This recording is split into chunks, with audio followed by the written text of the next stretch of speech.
둘 다 안 좋은데. 그러기 쉽지 않은데. 둘 다 안 좋은데. 어떡하지? 이게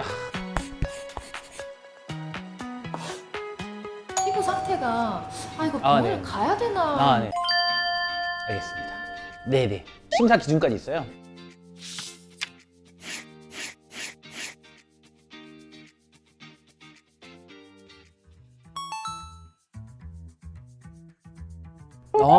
둘 다 안 좋은데. 근데 불규칙한 게 좀 안 좋은 것 같아요. 점 색깔이 여러 가지인 경우에는 원래부터 좀 큰 점들은 좀 진한 부분, 연한 부분 이렇게 있거든요. 근데 불규칙해진다. 이게 문제죠. 변화가 있으면 안 좋아요. 그리고 색깔도 사실은 일정하게 변하는 건 괜찮은데 막 급격하게 진해지고 막 이렇게 불규칙하게 변화하는 게 아니죠. 점의 모양이나 색깔이 3개월에서 6개월 사이에 변화하는 건 좀 안 좋은 사인입니다. 피부 암일 가능성이 좀 있어요. 근데 병원에 와서 가장 많이 하는 이야기가 원장님 이거 암인가요? 이렇게 물어봐요. 언제부터 있으셨나요? 그 점이? 원장님 10년 전부터. 그러면 10년 전부터 암이었으면 이미 여기 안 계실 것 같은데요. 이제 이런 말을 하죠. 기간이 되게 중요해요. 기간이. 멀쩡했던 점이 암으로 변하진 않습니다. 그냥 그건 점이에요. 암은 처음부터 흑색종이에요. 처음부터 흑색종이기 때문에 계속 변해요.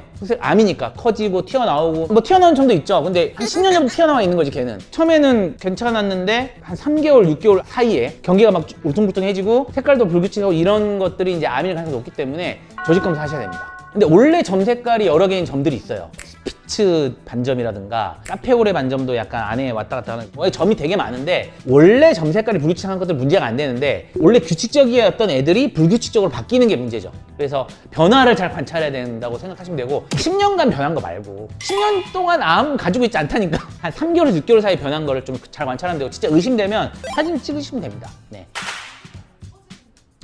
네. 기미는 위험한 건 아니죠. 근데 이제 치료하기가 되게 어렵잖아요. 기미라고 하는 거는 우리가 점하고 기미하고 차이는 점은 일종의 점 세포들이 모여있는 양성 종양에 가까워요. 그래서 그거를 제거하면 됩니다. 그냥. 기미 같은 경우는 어떤 거냐면은 멜라닌 세포가 어떤 여성 호르몬이나 자외선이나 마찰이나 이런 여러 가지 원인 때문에 멜라닌 색소를 과하게 분비하는 상태를 말한 거예요. 이거 다이어트랑 비슷하다고 항상 이야기하거든요. 마르고 뚱뚱한 것도 문제지만 자꾸 살이 찌려고 하는 게 문제잖아요. 이게 문제듯이 기미도 마찬가지. 지방 세포가 지방을 잘 축적하는 사람이 있고 별로 그렇게 안 축적하는 사람이 있듯이 이 멜라닌 세포 자체가 활성도가 되게 높은 사람이 따로 있어요. 그렇지만 어쨌든 기미 자체가 위험한 질환은 아니고 그냥 안 예쁜 질환이죠. 얼굴이 칙칙하고 좀 보기 싫으니까 치료를 많이 하는 건데 당장 가야 되는 상황은 아니지만 기미가 이제 계속 가지고 있고 치료하기 어려운 난치성 기미가 되면 그 어떤 치료도 잘 안 되는 거가 있기 때문에 그래도 빠른 시일 안에 병원에 가서 치료를 하는 게 맞습니다. 그래서 근데 대신 이거는 기미 자체가 뭐 넓어진다고 해서 이게 뭐 악성이 된다거나 이런 건 아니기 때문에 미용 쪽으로 봤을 때 안 예쁘기 때문에 좀 빨리 가서 치료해라 뭐 이런 정도 내용이 된다고 보시면 되겠습니다.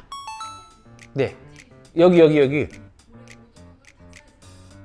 얼굴 닭살 그러기 쉽지 않은데 사람들이 닭살을 부르는 게 모공각화증이 있어요. 모공각화증. 근데 모공각화증은 좀 유전이에요. 유전. 대체적으로 유전이고 사춘기 때부터 심해지기 시작해서 40대까지 계속 가지고 있다가 40대가 지나가면 좀 좋아집니다. 이거는 어쩔 수가 없어요. 그냥 그렇게 살아야 되는 경우가 많고 너무 심하면 뭐 보습을 잘 해주고 약간 가벼운 필링 정도 해주면 좀 덜해 보이는 정도? 코 옆에 이렇게 빨갛고 각질 일어나는 거 우리가 지루성 피부염이라고 하거든요. 이 지루성 피부염은 우리가 원인은 잘 몰라요. 지루 부위라고 하는 거는 이제 피지분기가 많은 부위인데 그 부위에 잘 생기는 피부염이라고 해서 그런 지루성 피부염이 이름이 붙여졌는데 피지분기가 많은 게 원인은 아니에요. 그런 피지분기가 많은 부위에 생겨서 이름이 그렇게 붙은 거예요. 원인은 우리가 그냥 대체적으로는 스트레스가 많아서 피지와 곰팡이의 면역 관계가 잘못돼서 생기는 게 아닌가. 그래서 곰팡이약을 쓰기도 하고 피부염 때문에 스테로이드를 쓰기도 하는데 스트레스가 많으면 무조건 나빠지는 게 명확하거든요. 잠 못 자고 술 많이 마시고 정신에 스트레스가 많이 생기면 이게 지루성 두피염이라든가 지루피염이 많이 생겨서 오십니다. 피부염은 무조건 급하게 치료하지 않으면은 무조건 만성화가 되게 돼 있어요. 우리가 면역이라는 게 급성기가 있고 만성기가 있는데 급성기에 잡아주지 않으면 면역 세포들이 바뀌어요.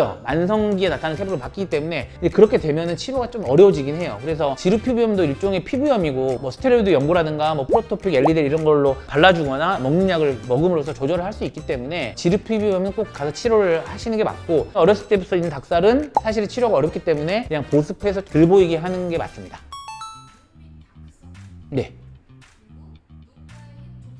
눈 주변에 있는 것들이네요. 그죠? 비립종이나 뭐 이런 이제 항관종이나 눈 주변에 많이 생기는 이제 양성 종양, 종이잖아요. 종, 항관종, 비립종. 어쨌든 레이저로 제거를 할 수 있습니다. 치료가 금방 되는 거라서 갖고 있을 이유가 없죠. 병원 가서 그냥 제거하시면 됩니다. 다크서클 되게 어려워요. 다크서클도 종류가 많아가지고 다크서클 크게 세 가지로 나뉘어요. 하나는 그냥 피부가 너무 얇아가지고 아래에 있는 구조물이 비치는 다크서클이 있어요. 바닷물을 보면 깊은 바닷물은 되게 검고 푸르게 보이잖아요. 깊은 쪽에 있는 구조물이 밖에서 보일 때는 검고 푸르게 보입니다. 안에 있는 원래 색깔은 밖으로 안 나오고 그냥 검고 푸른 색깔만 밖으로 나오기 때문에 그게 다크서클이에요. 피부가 얇은 사람들이 안에 비친 경우, 이제 그런 경우에는 그 피부를 좀 두껍게 해주는 치료를 하면 되겠죠. 그 다음에 다크서클 중에 아이백이라고 하는데 눈밑 지방이 튀어나와서 생긴 다크서클이 있어요. 그건 눈밑 지방 재배치하시면 됩니다. 명확한 정답이 있어요. 나머지 하나가 색소 자체가 여기 끼어서 생기는 경우가 있어요. 이제 알레르기 비염이라든가 아토피가 있으면 자꾸 여기 비벼가지고 여기 색소가 쌓이는 경우가 있는데, 그거는 이제 미백 레이저를 하거나 미백 크림 바르시면 좋아지겠죠. 그래서 세 가지가 있어서 그걸 진단을 잘 받는 게 중요한데, 어쨌든 제가 이렇게 말을 많이 하는 거는 치료가 어렵다는 소리예요. 아까 비립종, 항관종 되게 짧게 끝났잖아요. 와서 레이저 하세요, 끝. 근데 이거는 진단부터 잘 받아보시고요. 각각의 진단마다 치료가 이렇게 들어가기 때문에 눈밑 다크서클 치료가 되게 어렵고 의사들도 되게 어려운 부분이 하나지만 방법은 다 있다. 전문가에게 상담을 받으시라.